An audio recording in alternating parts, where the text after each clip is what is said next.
Thank you very much. Thank you.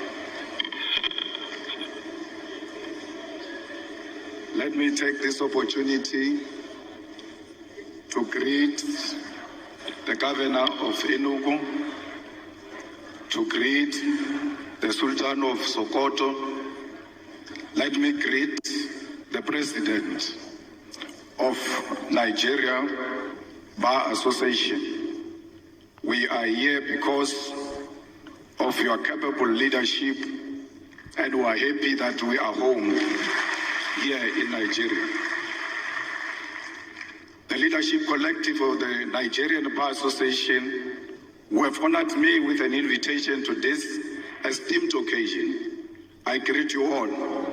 I further greet all members of the Nigerian Bar Association who are present here today, representing the legal fraternity of this great country, which remains a friend and ally of South Africa and her people. I'm humbled that you saw it fit to invite me to give an address to annual general conference, and by extension, that you saw it necessary to invite the EFF to give this keynote address. I imagine it was not an easy for a group of members of the law profession to reach consensus on who will address them, because your profession by nature is one of robust debate and contestation. So I understand here today, I stand here today proud because I know I'm a product of a robust debate and agreement by people who find it difficult to agree amongst themselves. Comrades and friends, the link between the legal profession and the cause for liberation cannot be separated. Because just like us, you are instruments of justice. While we wage our battle for freedom in the picket lines, through activism, protest, and participation in governance, it is you, the members of the legal profession, who interpret the laws we make, who practice the justice we seek to achieve, and who fight tirelessly for those who cannot defend themselves in the courts of law. It is a profession characterized by sacrifice, intellect, and a commitment to interpretation of the past in order to achieve justice, fairness, and victory in the present and future. For the activists, we have a history and dialectical materialism to guide us into leading society towards a better tomorrow. And for the legal profession, you have indigenous law, common law, case law, the Constitution and statute, an objective reality to achieve not only personal victory, but to establish collectively laws that will govern others for decades to come. Our duty, however, and primary responsibility is not to maintain laws simply because they exist as they are today. Our duty is not to be instruments of injustice and neo-colonialism. It is to be agents of change, and this demands of us to be brave enough to identify unjust laws, speak out, and form part of those that work tirelessly for our judiciary to be of service to our people. I say this not to encourage anarchy or lawlessness, but to draw us back to the difficult truth and reality that at times the laws has been used as a weapon of oppression. It has taken lawyers and activists to walk side by side, hand in hand, to stand up against laws that perpetuate the undermining of the dignity of the people. And we must all be alive to this history and this possibility today. This becomes even more important for us as Africans because for centuries, our very existence has been unlawful in the eyes of the oppressor. Our indigenous laws have been treated as inferior to Roman Dutch law or English law. To be an African has meant that for generations we are not worthy of the laws and the rights that make us human beings. And for that reason, it was legal to abuse us, to enslave us, to steal our mineral wealth and oil, and to destroy and kill our heritage, history, and even our lives. The legal profession you belong to, the political system we belong to, the judiciary and parliaments were created without us in mind. They were crafted at our exclusion and built to sustain our suffering. We now sit in the corridors which were built to break the back and the soul of African people. The demand then from those who died at the hands of this institution that we now serve is that we transform them so that they become instruments of the people. The demand then from those who died at the hands of this institution to maintain the status quo, but we are here to make our profession serve the African child. I wish to remind you that it was once legal to come to the shores of our great continent and kidnap Africans and enslave us in foreign lands. It was once legal to rape African women and children because they did not have the right to dignity of their European oppressors. It was once legal to take our land and our minerals because, according to the law of the white man, we were not civilized enough to control our own land and our own wealth.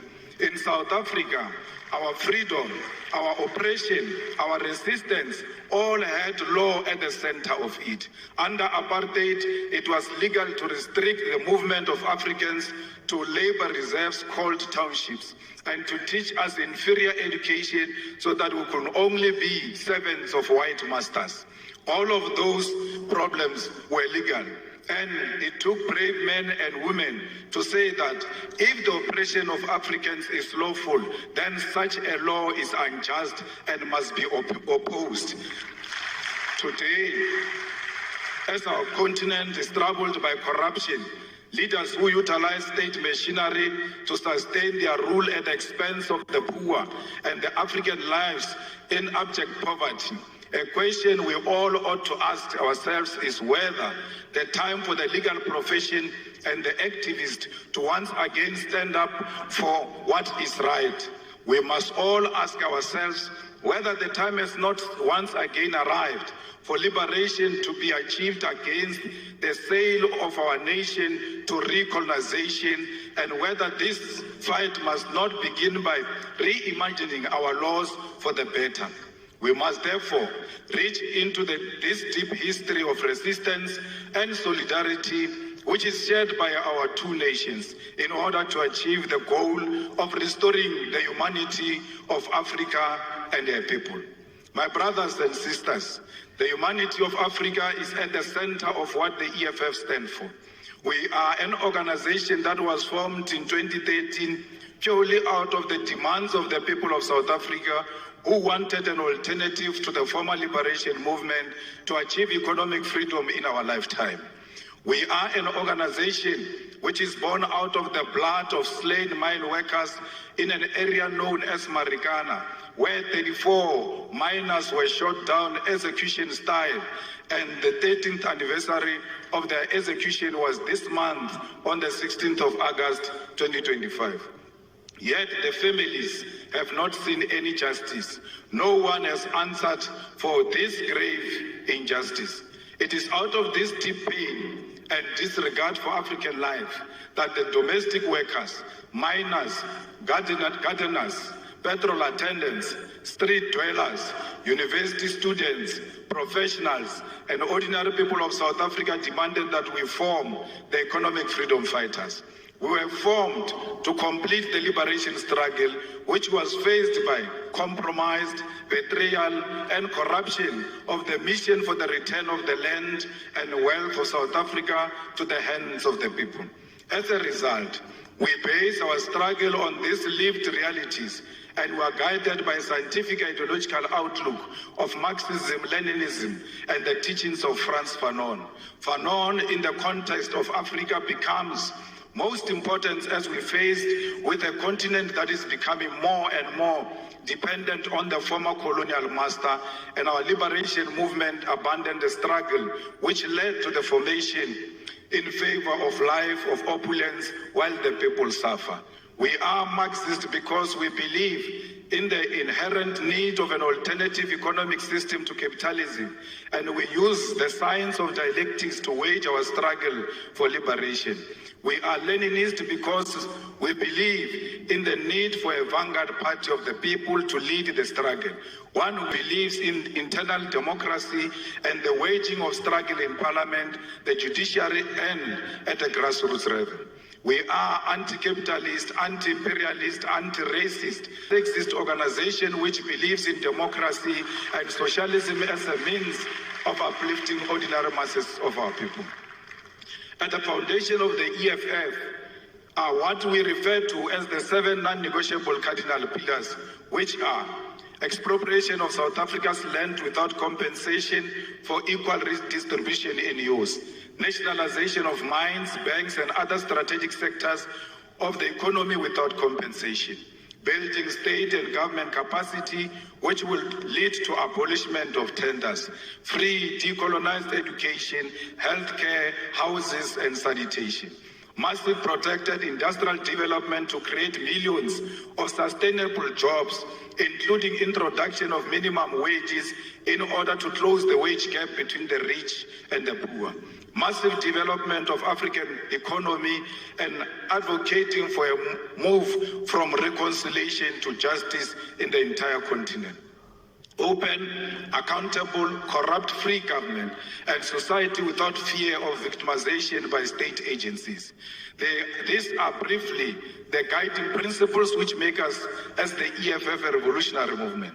Compatriots, the need to do away with injustice of the past demand that we create laws for the future, because independence does not automatically mean that infrastructure of our legal system itself becomes independent. Our duty as lawmakers, as practitioners post-independence, demands of us to scrutinize existing laws and, where necessary, make amendments or even introduce new laws to liberate our people from the parasitic oppression that they are exposed to. The EFF, which has been in Parliament of South Africa since 2014, is engaged in this practice, and we have been able to implement our vision, mission, and identity into our approach to governance and lawmaking. A few examples of how we have interpreted what needs to change at the level of governance and legislation in South Africa to enhance the cause for liberation is the introductions of the bills that were put before Parliament. The nationalization of the Reserve Bank Bill, which seeks to place full control of South Africa's Reserve Bank, particularly monetary policy, in the hands of the state.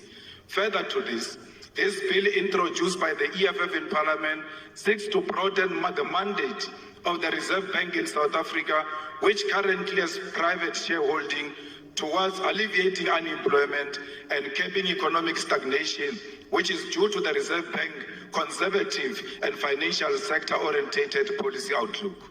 The Public Finance Management Amendment Bill will in South Africa deal with a problem facing the whole continent, and that is the unregulated borrowing of the money by our government from the World Bank and the International Monetary Fund. This bill, which we have introduced as the EFF, will require that National Treasury in South Africa first seek approval from Parliament to source foreign loans and establish transparency regarding such loans and their conditionalities. The debt trap of Africa to our foreign colonizers must be stopped, and that begins by regulating these loans that our leaders commit future generations to, because they will not be there when the colonizers come to collect. The Student Debt Cancellation Bill is a piece of legislation introduced by the EFF to ease the debt burden of young students who cannot access their qualification, seek employment using their qualification, or pursue postgraduate studies because their qualifications are withheld due to debt. Student debt is an obstacle to the youth who have no source of income because they cannot access their degrees and equally cannot generate a source of income because they cannot prove that they are qualified due to their qualification being withheld.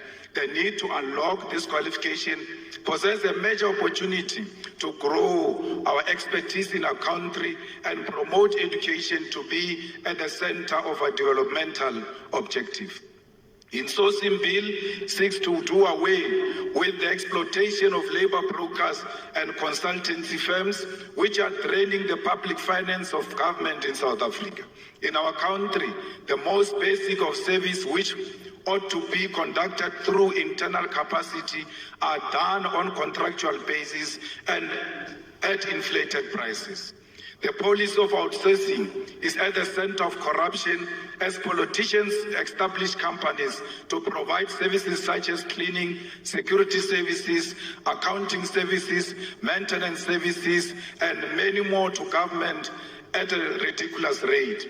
How can you issue a tender to buy toilet paper?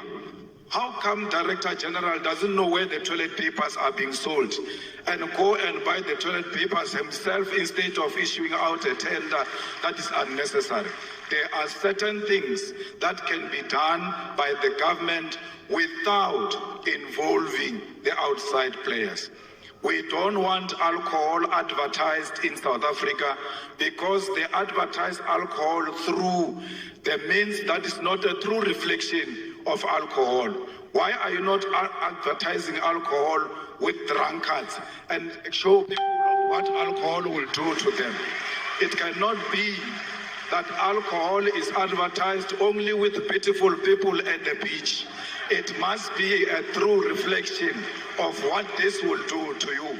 We have done the same before by banning the advertisement of cigarette in South Africa, and what is to follow is alcohol. The EFF is also engaged in many other programs that seeks to empower our own communities and make sure that there is local procurement. Why should a prison in Enugu should go and buy vegetables in Lagos? They must buy where they are to promote local economy and to promote their own economic growth. We cannot allow a situation where people who do not come from where we come from are actually not benefiting from what their government can provide. Compatriots, I must reiterate once again that it is a deep honor to stand before you today in Nigeria, in Enugu State, a country that holds a special place in the hearts of all South Africans who understand history, who value solidarity, who appreciate the sacrifice made by others in the cause of our freedom. Nigeria is not just another African country to us. It is a comrade nation, one that stood firmly by our side during our darkest hour. When South Africa was shackled by apartheid, when our people were murdered, imprisoned, and denied basic humanity, Nigeria rose as a giant for justice, placing South Africa squarely at the center of its foreign policy. Former President Murtala Mohammed famously declared that Africa had come of age, that the continent will no longer tolerate interference from outside powers, and this still rings true today. Nigeria set up the Southern African Relief Fund, mobilizing its citizens to contribute to the liberation struggle. Even as it faced its own challenges at home, these initiatives raised millions of dollars to support the liberation of South Africa. People paid directly from their salaries to contribute to the liberation of the people of South Africa. Nigerian students sacrificed a portion of their income through the Mandela Tax, which supported an educational training program for Black South Africans, and successive Nigerian governments never stopped in their material and moral support for South Africa's liberation. In fact, Nigerian government boycotted the 1976 Olympic Games and the 1979 Commonwealth Games in protest and in opposition to apartheid government. We cannot forget all those who stood by us during difficult times. Nor can we forget that when Nelson Mandela was released from prison in 1990, one of his earliest international visits was to Lagos and Abuja to personally thank the Nigerian people. This gesture, a foundation of a bond sealed in blood and sacrifice. However, this history must not remain in the past. This bond between South Africa and Nigeria must be carried forward into the present, not just in political sentiment, but in concrete economic collaboration. Both our nations stand as giants of the continent. South Africa, with its industrial base, mining capacity, and advanced financial system. Nigeria, with its vast population, vibrant entrepreneurial spirit, oil and gas resources, and cultural dynamism that has captured the imagination of the world. Together, we hold the keys to Africa's industrialization and economic independence. Consider what lies beneath our soils. Nigeria is blessed with abundant oil, natural gas, and growing agricultural sector. South Africa holds some of the richest deposits of platinum, gold, manganese, and coal in the world. Combined, we possess the minerals that power modern technology, the energy resources that fuel global industry, and the human capital to build a self-sufficient continent. Yet, both our nation remains trapped in neo-colonial arrangements where our raw materials are extracted cheaply and exported to Europe, America, and Asia, only to be sold back to us at crazy prices as finished goods. This is a cycle of dependency we must break. The path forward is clear. Nigeria and South Africa must industrialize together, build factories together, and process our resources on African soil. Imagine a joint program where South African mining expertise is combined with Nigerian oil wealth to create African-owned energy and resources conglomerate, one that refines, processes, and manufactures for Africa and the world. Imagine agricultural cooperation where Nigeria fertile lands provide food security for the continent, supported by South African machinery, logistics, and technology. Imagine a collaborative investment in renewable energy where South Africa's solar potential and Nigeria gas reserves are harnessed to build an integrated African power grid. Already, we have glimpses of what is possible. South African companies such as MTN, Spar, Shoprite, and MultiChoice have made significant inroads in Nigeria, creating jobs and bringing services. Nigerian businesses, investors, and cultural industries have equally expanded to South Africa. Nigerian music, filmmakers, writers influence South African culture, just as South African universities and industries provide platforms for Nigerian talent. But this cooperation has been uneven and at times marked by suspicion and the painful experience of xenophobia. Let me be unequivocal here. Xenophobia is a betrayal of African unity. It is a sickness born of poverty. Mothers and sisters, Nigerians, Zimbabweans, Congolese, and Somalis are not the cause of the South Africa's unemployment crisis. The cause lies in the untransformed economy of South Africa, which remains in the hands of white minority and multinational corporations who continue to exploit labor while refusing to industrialize. Attacking fellow Africans diverts anger from the real enemy, and we must educate our people that unity, not division, is the solution to the African crisis.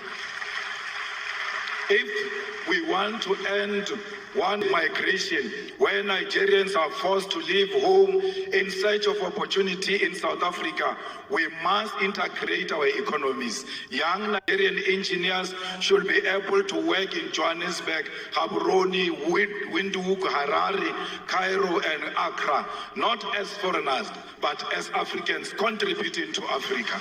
South African entrepreneurs should be able to set up in Lagos without suspicion, but with support as partner in the shared future. We must harmonize trade policies, align visa regimes, and build continental infrastructure that connects our people. We actually do not need a visa. We don't need a visa between South Africa and Nigeria. In the same way, we don't need a visa for our people to travel in their own continent. We are one. Both South Africa and Nigeria know the pain of colonialism. Both have faced internal divisions. Both have enjoyed the pressures of global imperialism that seeks to divide and exploit and control us. Both know that the only path forward is Pan-African solidarity. We must reject the illusion that our salvation will come from Washington, London, Brussels, or Beijing. Our salvation lies here in Lagos and Johannesburg, in Abuja and Pretoria, in the hands of Africans who refuse to be divided.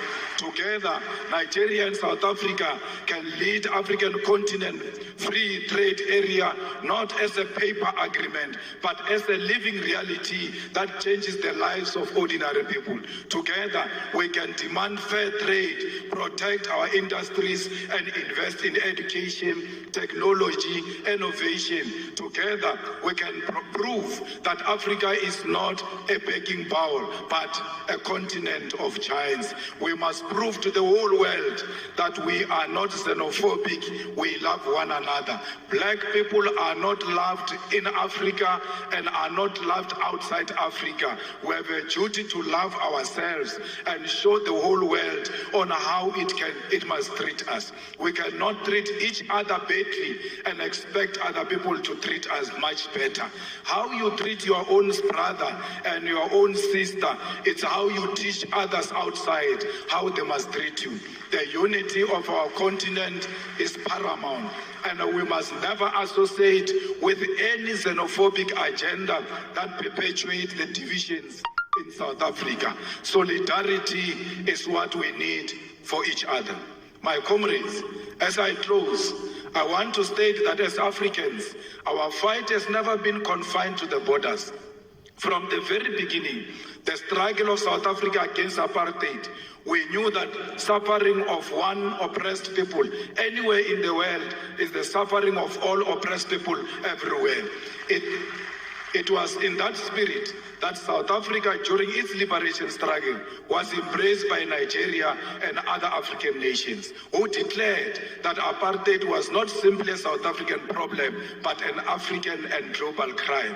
It is in that same spirit that today we say our liberation as Africans will remain incomplete if we turn a blind eye to the struggles of those who continue to suffer under occupation, colonialism, imperialism, and economic exploitation. It is this tradition of solidarity that compels us today to speak clearly on the struggle of other oppressed people. The EFF continues to stand firmly with Western Sahara, Palestine, Cuba, Haiti, the Democratic Republic of Congo as a commitment to international law and justice. In Western Sahara, Morocco's continued occupation violates the principle of the United Nations Charter and the African Union's Constitutive Act, both of which enshrined the right to self-determination. The International Court of Justice affirmed in 1975 that Morocco had no sovereignty over Western Sahara. Yet, decades later, the Sahrawi people remain dispossessed. In Palestine, we are witnessing one of the gravest violations of international law in modern history. The apartheid regime of Israel has for decades defied UN resolutions, the Geneva Conventions, and international humanitarian law. Collective punishment, the bombing of hospitals, the illegal taking of land, the killing of children, and the deliberate starvation of populations are crimes under the Roman Statute of the International Criminal Court. The world can cannot remain neutral in the face of genocide. And just as apartheid South Africa was declared a crime against humanity, so too must be the international community recognize and act against Israel's apartheid and genocide. The importance of fighting on the level of the law was made evident in this case when the South African government took Israel to International Court of Justice to report their crimes when no other country will do so. This fight in international court was won when the court declared that indeed Israel was perpetuating genocide, a win that was necessary to sway some support away from Israel. This is the power of the legal fraternity in the global fight for the oppressed. However, the ICJ pace is slow and final judgment on charging Israel with genocide has not occurred yet. We must therefore confront the uncomfortable truth that the slow pace of these proceedings is not accidental, but reflects a global legal order designed and maintained under white supremacy. International law is swift and ruthless when prosecuting leaders of the global south, yet hesitant and cautious when dealing with crimes committed by Western powers or their allies. This is hypocrisy we must name without fear. When an African leader is accused, indictments are issued overnight, sanctions are imposed immediately, military interventions justified under the banner of international law. However, when Israel starves children in Gaza or the United States and its allies invade nations and topples governments, the same institutions suddenly discover restraint, complicity, and delay. As the legal fraternity of Africa, you cannot accept this double standard. You must be bold enough to create alternative and fair systems of accountability that do not bend to imperialist interests. If the so-called international community is unwilling to deliver justice in real time, then Africa must advance its own courts, its own tribunals, its own instruments of solidarity and protection. Just as we build liberation movements when colonialism denied us freedom, so too must we build new legal institutions when the existing ones fail us. In Cuba, for over 60 years, the United States has imposed an economic blockade in contravention of international law, including the principle of non-interference and the sovereign right of nations to choose their social and economic system. Despite this, Cuba has demonstrated a profound commitment to human solidarity, sending doctors across the globe, including to Africa, welcoming Africans into their classrooms and participating in the liberation of the oppressed. Cuba never sent their soldiers anywhere to kill anyone. Instead, they sent their doctors all over to go and save lives. The tragedy of Haiti is one of historical injustice. Haiti's revolution was first declaration of black freedom in the modern world, yet it was punished with centuries of economic sabotage and enforced debt. Contrary to any principle of justice, today Haiti suffers from foreign interference, the denial of sovereignty, and the imposition of external governance. International law demands reparation, debt cancellation, and the withdrawal of foreign forces so that Haiti can govern itself in dignity. We have seen DRC not experiencing peace because of its mineral resources. We must stand with DRC and demand that there must be permanent peace in DRC and everywhere else in Africa. Because DRC without peace, it will never experience economic growth. We are because DRC it is. We are the people of Southern Sudan. We must make sure that no single corner of Africa there are guns where Africans are killing each other. Africans must always be together against the enemy forces who want to exploit our country.